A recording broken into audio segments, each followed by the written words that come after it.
I'm just going to start by saying I think any of the succeeding generations are going to all have read in high school history, I would assume, about the Great Depression in the United States and throughout the world. The bank failure in October of 1929 was just 4 months before I was born.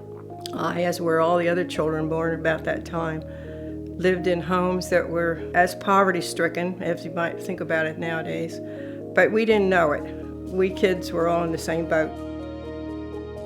I can remember having to put cardboard in the soles of my shoes because they'd wear through, and I had a pair of shoes, usually Mary Jane's, that I would wear to church.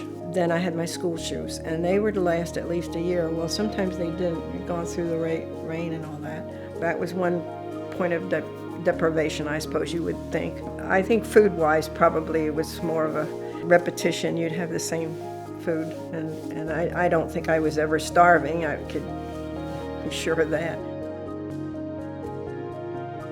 I would average at least once every 2 weeks we'd have a guy knock at the back door. We didn't call them homeless in those days, whatever, some people called them tramps, whatever, but looking for food. And I can remember any number of times my parents scrounge up some kind of whatever we were eating. Usually it would be at mealtime. Dad would take the food out and they'd sit on our back step in our porch, off our porch, and eat whatever we had to share. In 1941, the war had just started, for the United States anyway.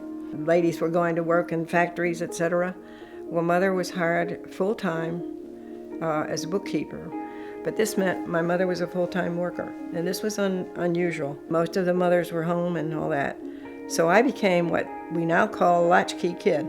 I could walk to school, as I said, to grade school, which was only 2.5 blocks away. We had 1 hour for lunch, but I would go home and I would fix a sandwich or whatever I did at the age of 11. I also would start dinner. Mother would set me up to doing that. And at the age of 12, I started babysitting.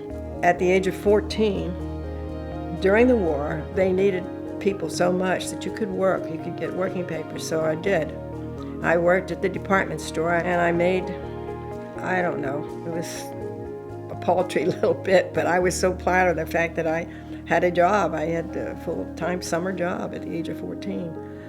But I learned a little bit about money management. Not much, because I remember saving up for a sweater that I'd seen in a really nice store in town. And I saved enough money to buy it. And I thought after I bought it, why did I do this? This was so much money down the tubes. But anyway, it was quite a learning experience.